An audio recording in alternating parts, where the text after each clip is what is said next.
Bonjour à tous, on va commencer cette conférence. Donc je me présente Jean-Marc Touellin, je suis conseiller technologique à l'Institut Maupertuis. L'Institut Maupertuis est un centre technique en productique sur le campus de Kerlan, c'est juste en face du parc des expos.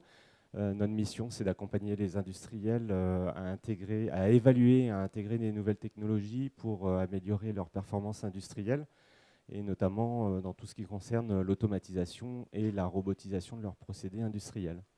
Donc aujourd'hui, on va se pencher sur des technologies qui émergent dans le domaine industriel, qui sont des améliorations, ou en tout cas des évolutions des technologies de robotisation de procédés, et notamment la capacité en fait, maintenant qu'on a à faire travailler un robot à côté ou très proche d'un opérateur. Et c'est ce qu'on appelle la robotique collaborative. Et on se propose dans cette conférence de la faire en deux parties. D'une part, je vais vous faire une petite présentation un peu de l'état des lieux de la cobotique, donc de cette robotique collaborative en termes de technologie et d'applications possibles.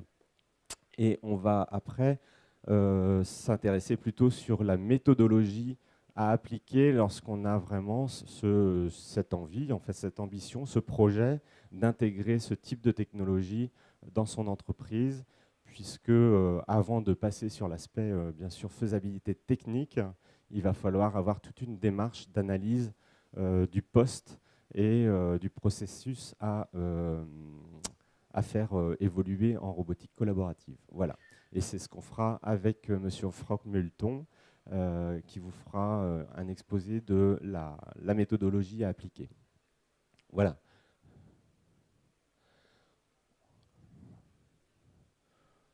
Donc juste en deux mots, l'Institut Maupertuis est une association loi 1901 qui a été créée en 2003. On est 11 permanents, dont 10 ingénieurs qui ont tous un background dans l'industrie de différentes filières. On est un centre labellisé Centre de ressources technologiques par le ministère de la Recherche et de l'Enseignement supérieur, accrédité au Crédit d'impôt recherche. On est membre du réseau breton de l'innovation. On est sur le stand de l'usine agroalimentaire du futur, où on a mis en place aussi des démonstrateurs sur des technologies d'identification par radiofréquence pour tout ce qui est performance industrielle au niveau de la logistique, de la traçabilité totale des produits, et puis de support en fait, pour faire du marketing et de la relation client. Et j'interviens dans deux programmes, donc un qui arrive bientôt à sa fin, mais qui est encore possible pour les PME qui souhaitent intégrer leur premier robot industriel. C'est le programme national qui s'appelle RoboStart PME. C'est un programme d'accompagnement et d'aide au financement du premier robot industriel dans la PME. Ce programme, on peut s'y inscrire jusqu'au 31 mai 2016, donc il ne faut pas tarder. Et puis le nouveau programme qui, lui, est une action collective régionale, donc financé par la région Bretagne et les fonds FEDER européens, qui est un programme d'accompagnement plus généraliste sur l'industrie du futur et donc sur les technologies qui sont nécessaires dans votre activité pour soit vous mettre à niveau dans votre filière ou arriver à incrémenter et développer, enfin, en tout cas, des technos qui vont pouvoir en fait servir votre développement stratégique et votre développement commercial. Alors, la robotique collaborative, c'est, je vous propose quelques éléments technologiques et, sur ce sujet. De voir un petit peu quels sont les niveaux de collaboration qu'on peut avoir entre l'opérateur et le robot, de regarder un petit peu de près ce qui se fait aussi dans ce qu'on appelle la robotique collaborative humanoïde, et faire un point après sur quelques solutions qui sont déjà commercialisées dans ce domaine, et puis les aides qui sont mobilisables pour ce type de projet. Déjà, qu'est-ce qui permet actuellement de pouvoir s'orienter sur ces solutions de robotique collaborative?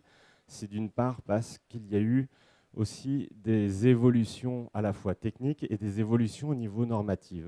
Et on a dans le domaine de la sécurité des évolutions au niveau de la sécurité des machines qui nous ont permis, en fait, grâce à de la redondance des capteurs, la mise en place de capteurs à la fois matériels et logiciels, de pouvoir autoriser la présence d'un opérateur sur une zone qui est potentiellement dans la zone de travail d'un robot. Donc là, vous voyez par exemple une petite vidéo où l'opérateur il a franchi une barrière immatérielle qui détecte tout de suite que l'opérateur est rentré dans la zone. Il avait préalablement quand même averti qu'il allait rentrer dans la zone. Et le robot, lui, du coup, il continue à travailler parce que généralement, quand on est dans une cellule classique, le robot, il s'arrête. Là, le robot, il continue à travailler, mais dans une autre zone qui est complètement sécurisée par rapport, bien sûr, à l'opérateur. Donc là, bien sûr, c'est des gains de productivité qui sont possibles et aussi des gains de surface parce qu'on arrive à avoir des cellules robotisées beaucoup plus compactes. Ensuite, on a aussi tout un tas d'outils logiciels qui ont été développés pour faciliter la programmation du robot. Et donc, l'idée, c'est que l'opérateur ou le technicien de maintenance ne soit pas forcément un expert en robotique pour pouvoir modifier une trajectoire, faire sa programmation. Et en fait, on va réaliser cette programmation. D'abord, on peut la réaliser en teaching, c'est-à-dire qu'on va prendre le robot et l'amener sur les différents endroits sur lesquels on veut réaliser une prise, ou là, par exemple, je vous ai mis l'exemple d'une soudure. Et puis après, bon, bien sûr, on a après le teach pendant, c'est-à-dire le contrôleur qu'on peut utiliser pour gagner en précision au niveau de la trajectoire. Mais du coup, on est là sur une programmation en fait, de trajectoire qui est beaucoup plus ergonomique. Et donc, du coup, des possibilités d'évolution en fait, de la cellule, de flexibilité de la cellule beaucoup plus simplifiées, puisque en fait, ces compétences, vous pouvez les avoir en interne et vous n'êtes pas obligé forcément de faire appel à l'intégrateur pour pouvoir faire une modification de trajectoire. Ensuite, on a d'autres briques technologiques qui ont apparu au niveau de la robotique, notamment en termes de capteurs embarqués au niveau de la cellule, donc des capteurs qui donnent beaucoup plus d'intelligence à la cellule robotisée, donc des capteurs soit de distance, des capteurs de la vision 3D, donc là c'est des technologies qui sont encore, je dirais, qui ne sont pas simples à intégrer, mais qui donnent beaucoup plus d'intelligence sur nos systèmes. Et bien sûr, des capteurs d'effort qui vont permettre au robot d'appréhender en fait, son environnement, de détecter des opérateurs s'il rentre dans la zone de travail. Voilà. Et ensuite, on a une autre brique technologique qui est l'adaptation, qui est tout un tas de dispositifs, et notamment des dispositifs au niveau de ce qu'on appelle l'effecteur, donc c'est-à-dire le préhenseur qui se trouve au bout du robot, qui va pouvoir s'adapter à de la variabilité du produit, donc soit de la variabilité de la forme de la pièce ou de la variabilité, alors soit de la grosse variabilité, soit simplement des petites variantes. Et là, on va avoir donc tout un tas maintenant de solutions techniques qui permettent d'appréhender cette variabilité sans être obligé forcément de changer le préhenseur. Autre aspect qui est intéressant aussi dans les préhenseurs, c'est que maintenant, avec l'apparition de l'impression 3D, on peut aussi réaliser des préhenseurs, en tout cas des pinces ou des éléments qui vont très bien s'adapter en fait, à la forme de la pièce ou du composant qu'on a à réaliser à moindre coût, et pouvoir le changer beaucoup plus facilement que si c'était une pièce qu'on devait usiner, mouler, ou voilà, avec.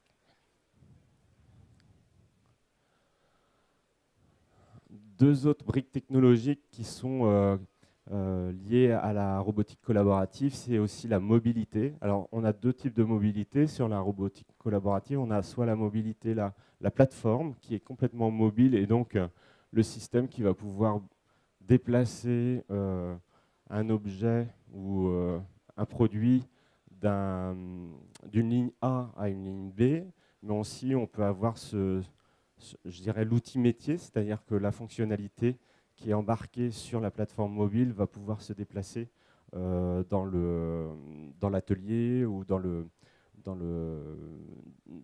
la zone de stockage.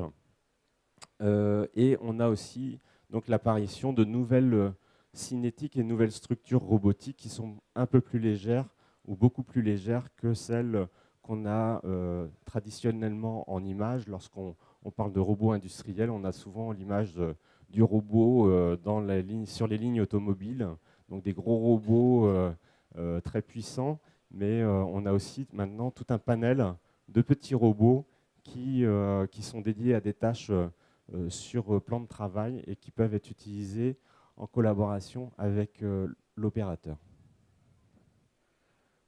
Voilà. Alors, concernant les niveaux d'interaction qu'on a avec l'opérateur, on a déjà en production par exemple ce qu'on appelle ici l'îlot robotisé flexible. Ben, ça, c'est des choses qui existent déjà en production, qui est en fait un îlot où le robot travaille à côté du robot, mais séparé quand même par une zone, par un dispositif de sécurité. Et en fait, on a généralement une préparation qui est faite par l'opérateur et une tâche qui va être réalisée après par le robot sur les pièces à assembler ou les pièces ou les produits à travailler. Ensuite, on a l'îlot robotisé collaboratif où là, il n'y a pas de sécurité, de dispositif de sécurité entre le robot et l'opérateur. Là, c'est vraiment un travail en commun entre les deux éléments. Le robot mobile, comme on a vu, donc un dispositif qui va détecter quand même la présence des personnes qui travaillent dans l'atelier et qui va gérer ses trajectoires en fonction de son environnement pour éviter bien sûr les collisions. Ensuite, là, on arrive sur des dispositifs où l'opérateur, on est un peu dans ce qu'on appelle l'homme augmenté, c'est-à-dire que l'opérateur et le système ne font plus qu'un. Donc ce qu'on appelle le cobo, qui est en fait un dispositif d'assistance au geste de l'opérateur. Donc c'est un système motorisé qui est commandé par l'opérateur, par la gestuelle de l'opérateur, par des capteurs d'effort et de retour d'effort. Et ici, en fait, l'exosquelette, où en fait, on équipe l'opérateur de dispositifs qui lui permettent de limiter ses fatigues. Donc je vais revoir rapidement tous ces différents solutions, ou en tout cas types de collaboration. Donc ici, on a le robot, l'îlot flexible, où d'un côté, en fait, vous avez l'opérateur qui prépare toutes les pièces pendant que le robot il travaille sur l'autre cellule. Et une fois que le travail sera fait sur la cellule robotisée, les deux, l'opérateur ira travailler sur la cellule dans laquelle le robot travaillait, et puis le robot va travailler dans l'autre cellule. Voilà. Il y a un système quand même là de sécurité qui permet de gérer bien sûr la présence de l'opérateur dans la cellule. Donc ici, on est dans un dispositif où le robot, il n'y a pas de sécurité entre l'opérateur et le robot. Ils travaillent vraiment en collaboration sur la tâche qu'ils ont à effectuer.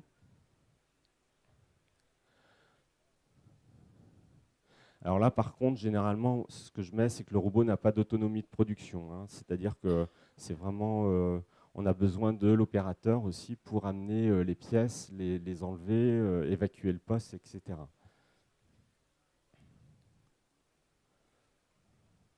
On peut utiliser aussi ce type de solution pour faire le contrôle final, par exemple, d'un assemblage ou d'une opération qui aura été réalisée par l'opérateur.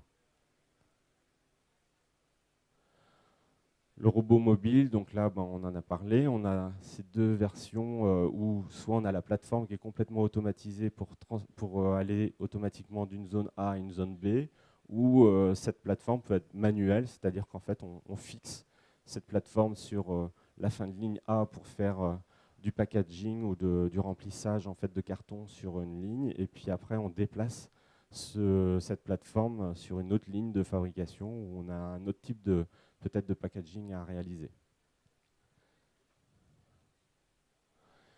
Là, on a le Kobo. Donc là, c'est un dispositif qui est entièrement motorisé, qui va détecter en fait le mouvement que souhaite réaliser l'opérateur et va commander du coup tous les différents axes du bras en fonction de la tâche que veut réaliser l'opérateur.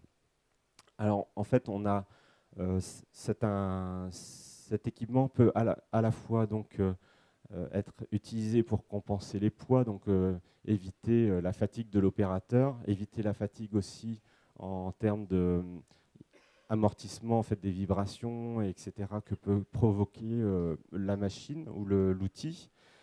Il y a un autre aspect qui est intéressant aussi sur ce type de dispositif, c'est qu'on peut programmer des zones de non-accès, c'est-à-dire qu'en fait, on va guider l'opérateur dans la trajectoire qu'il doit réaliser et éviter en fait, qu'il aille toucher des zones, par exemple des surfaces esthétiques qui seraient, s'il y avait un jeton ou quelque chose comme ça sur cette surface, le produit serait mis en rebut, on aurait un travail à réaliser qui nécessiterait bien sûr beaucoup de temps. Donc là, on arrive en fait à définir des zones interdites et du coup, l'opérateur, lui, il ne peut accéder que dans une trajectoire avec bien sûr une possibilité euh, enfin, c'est pas une seule trajectoire, hein, il y a un espace de défini pour que l'opérateur puisse réaliser sa tâche. Donc là, on gagne en qualité et surtout éviter la génération de défauts sur le produit. Et enfin, le Kobo, donc là, on a l'exosquelette, excusez-moi, l'exosquelette donc des membres inférieurs, donc c'est un genre de petit tabouret électrique hein, qui va permettre en fait de, soutenir en fait l'opérateur dans sa tâche et puis de limiter ses fatigues en termes de déplacement et en termes de position, surtout lorsqu'il a des fléchissements à réaliser.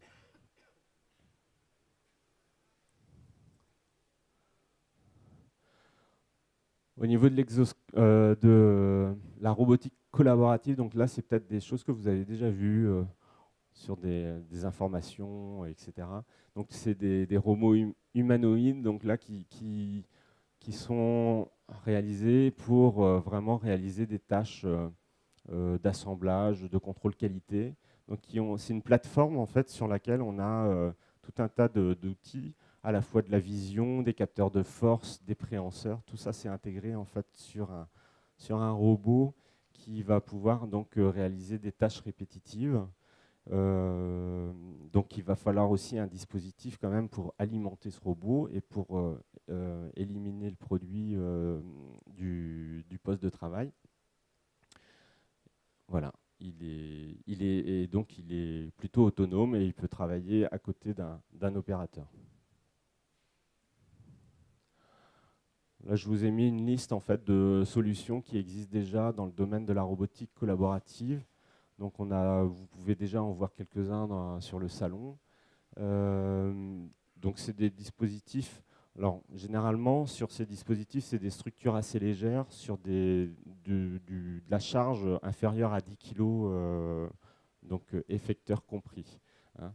Par contre, vous avez là Fanuc qui a développé un robot, enfin un dispositif de détection en fait, de collision sur un robot qui permet des charges supérieures à 20 kg. Mais de toute façon, quelle que soit la solution, enfin, quel que soit le type de poste qu'on a sur lequel on doit travailler, bien sûr, on doit faire une analyse de risque, hein, parce que c'est pas parce que le robot, lui, il est collaboratif que l'ensemble du poste de travail, lui, est collaboratif. C'est-à-dire que si vous avez un outil qui peut être dangereux pour l'opérateur, bien sûr, il va falloir sécuriser la zone pour éviter que cet outil ne frappe l'opérateur, bien sûr. Voilà. En termes de robotique, la robotique collaborative s'inscrit aussi dans tous les aides qui existent actuellement pour moderniser l'outil industriel de nos entreprises, notamment de nos PME, qui fait partie du plan de la Nouvelle France industrielle. Et donc, on a cette action collective qui est disponible encore jusqu'au 31 mai, donc RoboStart PME. On a un prêt spécialisé, un prêt pour la robotique dédié, un cas dédié BPI France. Et on a encore deux outils en fait, qui agissent plutôt sur votre impôt sur les sociétés, qui sont l'amortissement accéléré pour l'achat d'une cellule robotisée.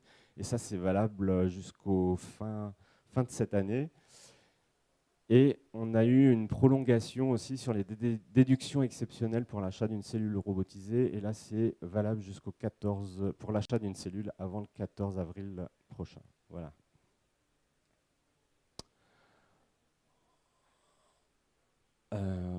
Vous avez autrement donc d'autres outils qui sont soit de l'avance remboursable ou alors s'il y a vraiment un peu de R&D à faire avec un laboratoire, ça peut être aussi le cas de différents projets collaboratifs de recherche et développement qui peuvent être éligibles soit au PIAV, au projet industriel d'avenir, au FUI, donc là labellisé par les pôles de compétitivité, ou bon, Horizon 2020 qui sont des dispositifs européens.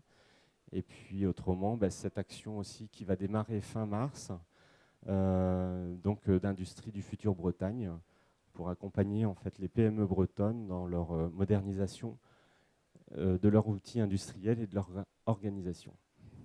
Voilà, je vous invite aussi, si vous voulez plus d'informations, de consulter nos bulletins techniques.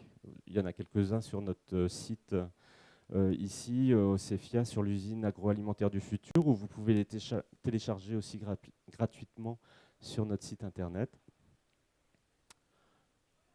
Voilà, et je passe la main donc à Monsieur Multon pour maintenant l'aspect beaucoup plus pratique, c'est-à-dire comment mettre en œuvre, en fait, quelles sont les étapes à mettre en œuvre avant d'intégrer ce type de solution technique.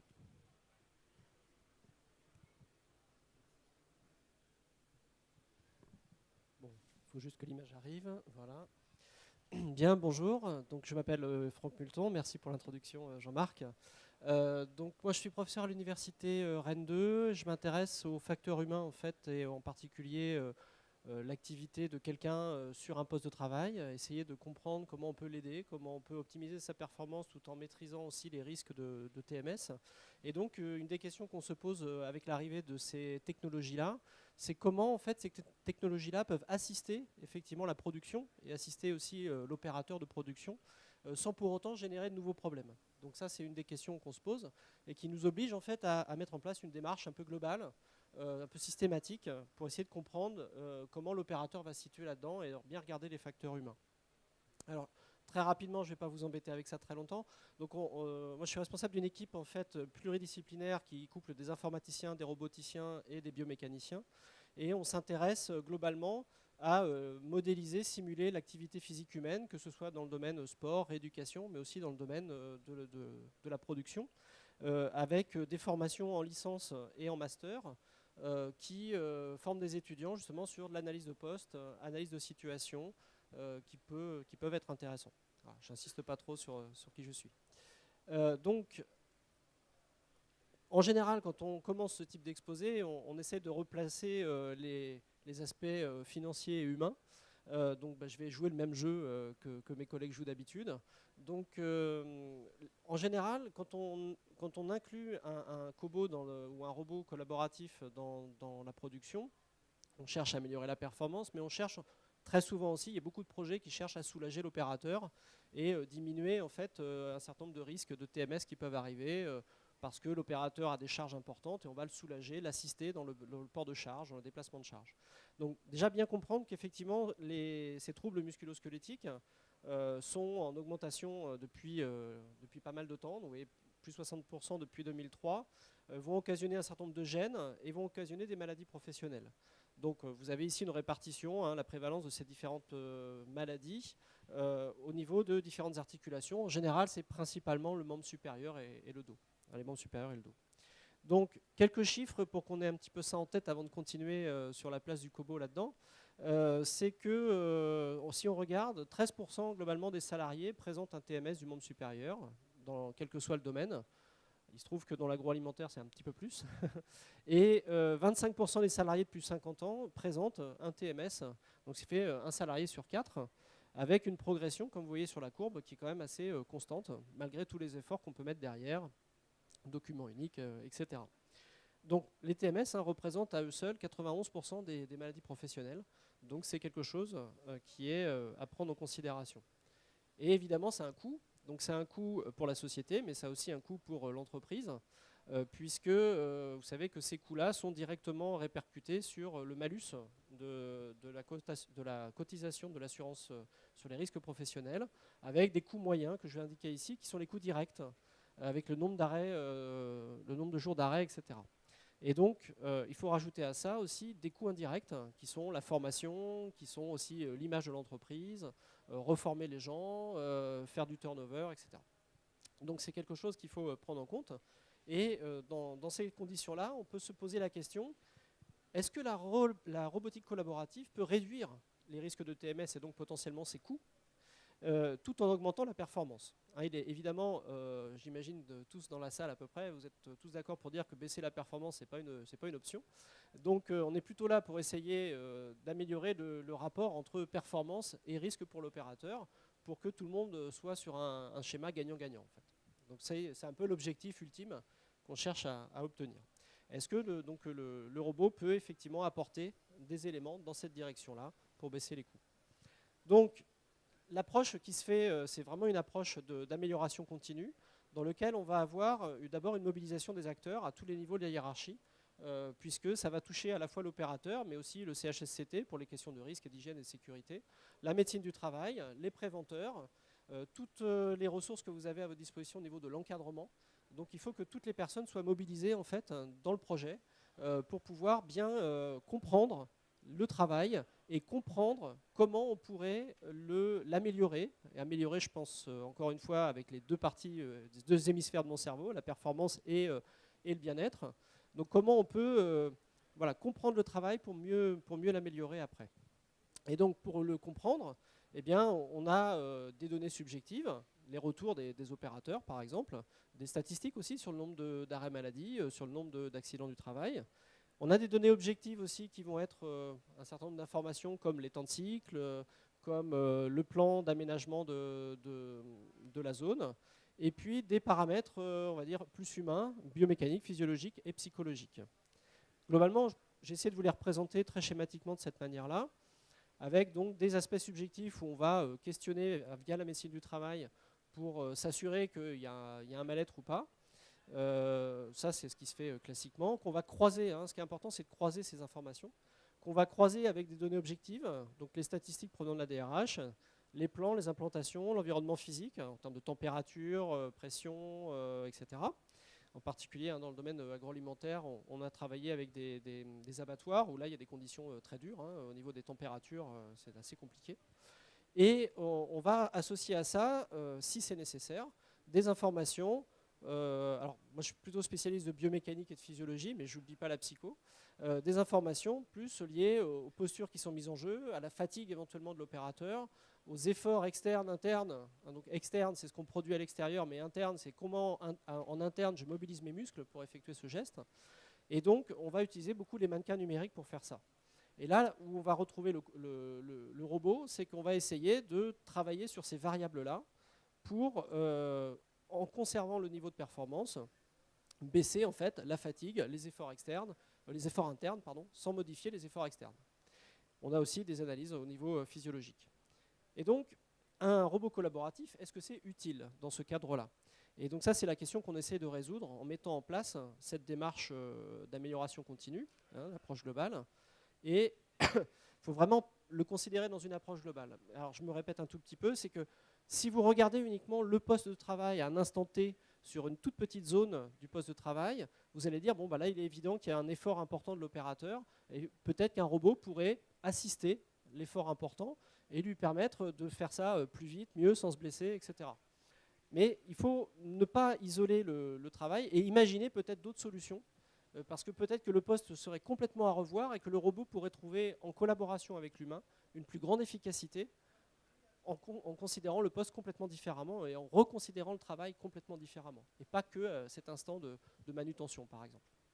Donc c'est important de le considérer dans une approche globale. Donc, ce qui se fait, par exemple, couramment dans l'industrie, en tout cas mécanique, on a beaucoup travaillé avec l'industrie dans le domaine mécanique, c'est qu'on va essayer d'estimer les postures, les forces, les répétitions, le rythme, est-ce qu'il y a des temps de pause, les cadences, le temps de cycle. Et on a des méthodes assez rapides qui permettent d'avoir un aperçu très rapide, coloré du poste. Est-ce qu'il est dangereux, pas dangereux, est-ce qu'il y a des risques. Et si besoin, après, on peut aller creuser. Et je vais vous prendre deux exemples.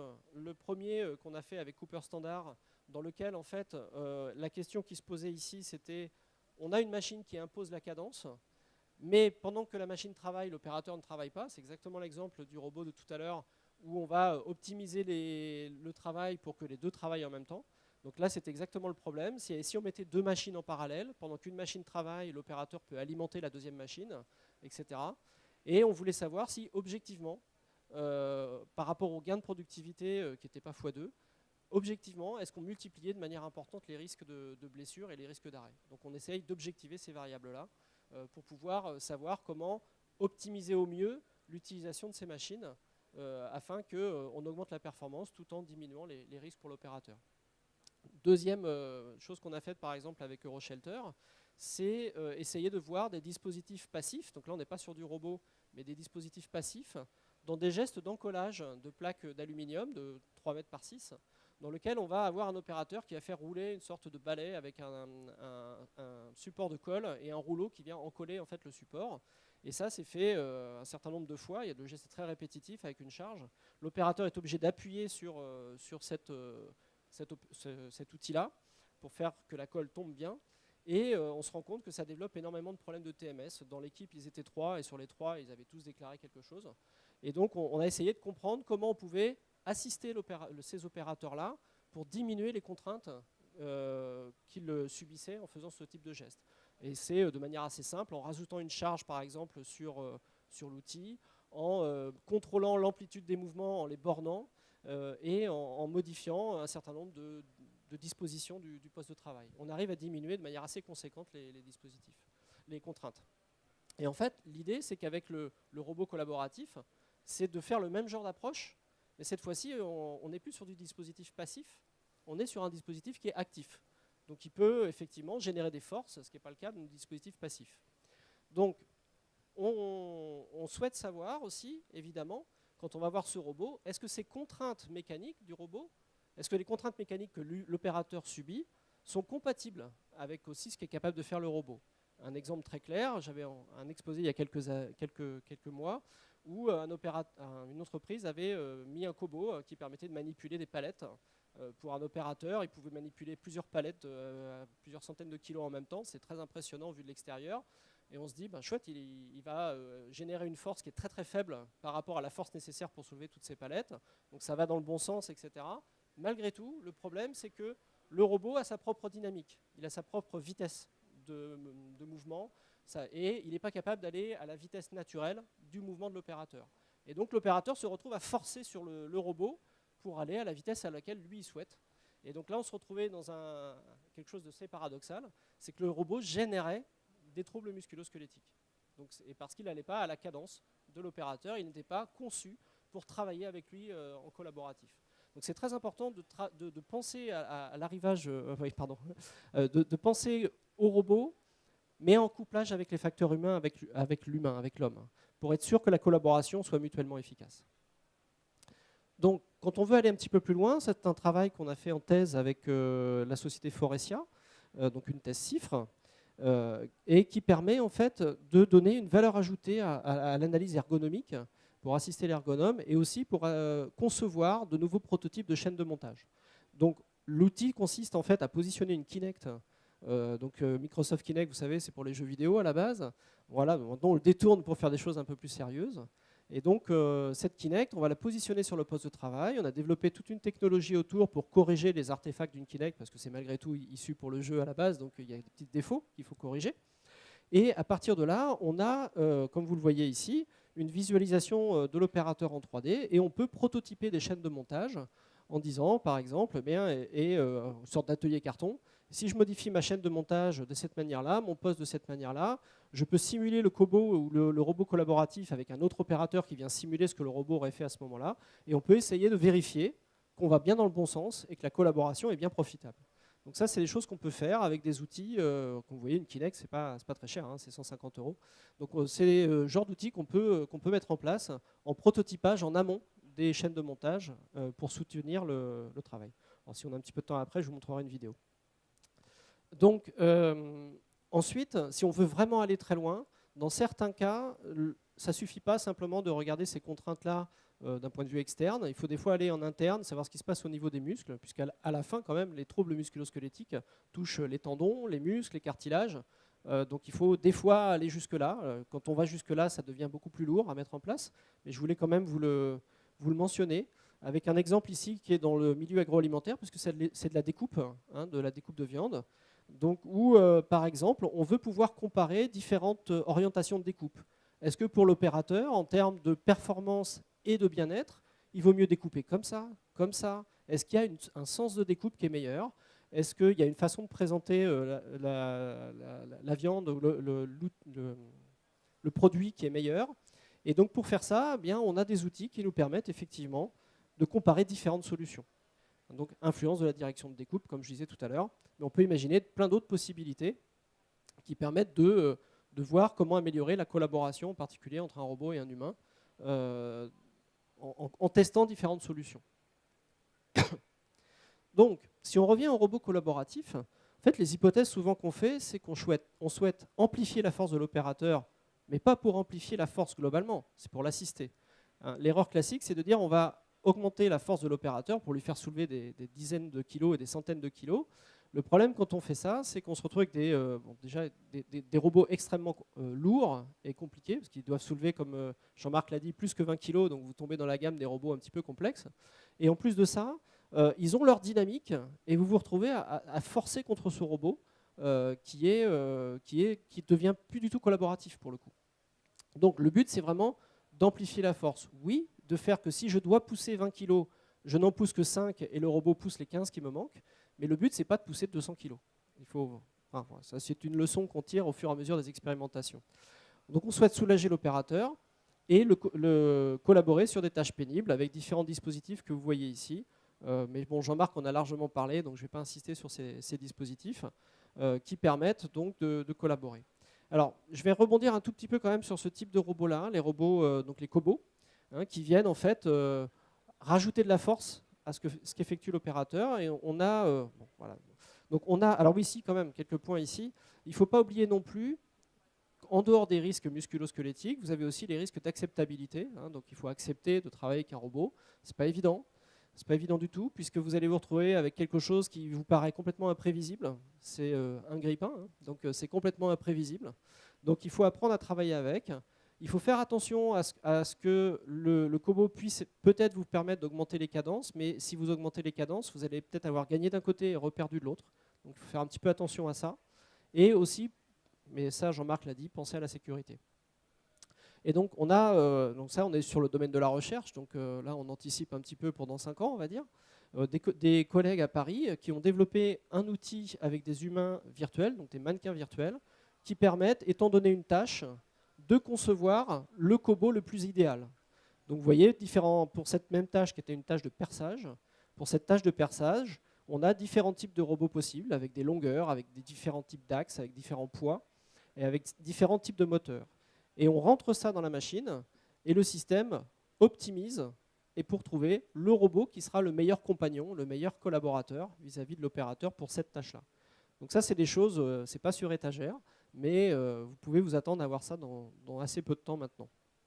L'objectif étant d'améliorer le rapport entre le bénéfice qu'on a à mettre un robot et minimiser les risques. Je parlais des risques tout à l'heure qui sont le robot ne va pas à ma vitesse, je force dessus et donc je me crée des TMS alors qu'il est là pour m'aider. Donc juste pour conclure, au niveau des aspects biomécaniques, ce qu'il faut comprendre, c'est que le robot ne doit pas être là pour déplacer la contrainte mécanique. Donc j'ai des charges importantes, ça me fait des douleurs au niveau de l'épaule. Si effectivement je mets un robot qui est capable de soulever, de m'aider à soulever, mais que je suis en train de forcer avec le poignet sur le joystick pour qu'il aille plus vite, je vais générer des TMS au niveau du poignet. Donc c'est peut-être pas une bonne idée d'avoir déplacé la contrainte. Donc faire attention aux cadences aussi. On a un compromis à trouver à un moment donné. Et puis, on a un risque aussi d'avoir une standardisation poussée de l'activité et l'expérience qu'on a aussi, nous, quand on fait des analyses de postes de travail, c'est qu'on a une variabilité importante des fois du geste réalisé par rapport au geste prescrit et que cette variabilité, des fois, elle apporte une richesse et elle résout des fois des solutions. Donc, standardiser, des fois, c'est empêcher certaines personnes qui ont des douleurs de trouver une autre solution à leurs problèmes et donc amplifier encore leurs problèmes. Donc on a eu le cas d'opérateurs qui avaient des problèmes au niveau de l'épaule et qui ne faisaient pas du tout le geste qui était prescrit, qu'on avait trouvé un autre pour qui ne sollicitait pas l'épaule. Si on les force à utiliser un robot qui va les guider pour forcer à l'épaule, vous allez avoir un arrêt de travail très vite dans les jours qui viennent. Donc c'est quelque chose qu'il faut prendre en compte. Et ne pas oublier aussi les autres aspects psychologiques et physiologiques qui sont humains. Voilà. J'espère que ça vous a aidé à répondre à quelques petites questions que vous posiez sur les cobots. Oui, je montre juste la petite vidéo. Hop. Donc c'est une vidéo qui montre le travail réalisé avec la société Faurecia, où on a en fait du gainage de sièges. Donc Faurecia a une grosse activité autour des sièges de voiture. Et donc ici, on positionne une Kinect à cet endroit-là. Alors là, on est en condition de laboratoire, on est chercheur, mais on l'a fait sur site. Donc on pose la Kinect sur site avec les contraintes que ça implique. On ne peut pas la poser n'importe où. C'est très encombré. Et on a développé des systèmes qui permettent, en fait, vous voyez ici, par exemple, la Kinect de base, c'est complètement planté. On voit qu'en rouge, ici, on a surligné les postures qui sont complètement irréalistes. Et donc, on a développé, nous, toute une algorithmique qui permet de, malgré tout, reconstruire la posture correctement, même si, à la base, la Kinect s'est complètement ratée sur le coup. Ce qui nous permet de positionner la Kinect dans des endroits extrêmement contraints sur des postes de travail, et malgré tout, d'avoir, dans 80-90% des cas, une donnée fiable qui permet de comprendre le travail de l'opérateur. Voilà. Merci.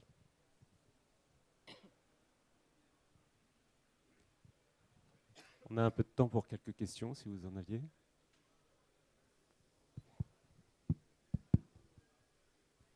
Ouais.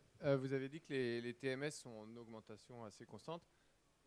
Par rapport au risque que vous disiez à la fin, c'est-à-dire qu'en fait, depuis quelques années, on se plante complètement. Enfin, toute l'automatisation elle tombe dans les travers d'augmenter les cadences. Et donc, alors, ça peut. C'est-à-dire que si on le fait bien, on ne devrait pas. Mais ça implique de prendre les facteurs humains dès la conception en fait, de la chaîne et du poste, et même du travail tout court. Et pour ça, il faut une équipe pluridisciplinaire et il faut à la fois des gens du CHSCT, de la médecine du travail, les opérateurs et toute la hiérarchie qui permettent d'anticiper ces problèmes-là en fait.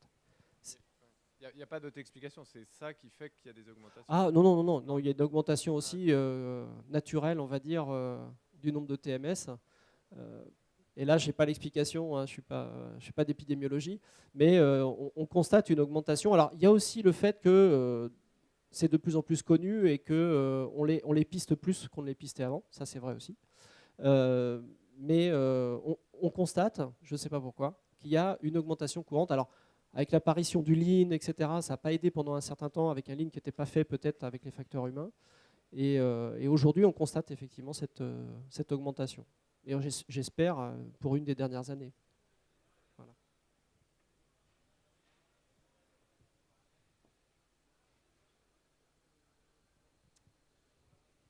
Merci. Est-ce que vous avez d'autres questions ?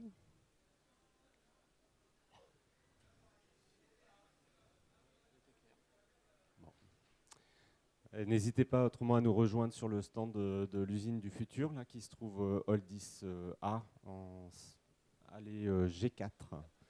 Et bien, je vous souhaite un bon CEFIA. Au revoir.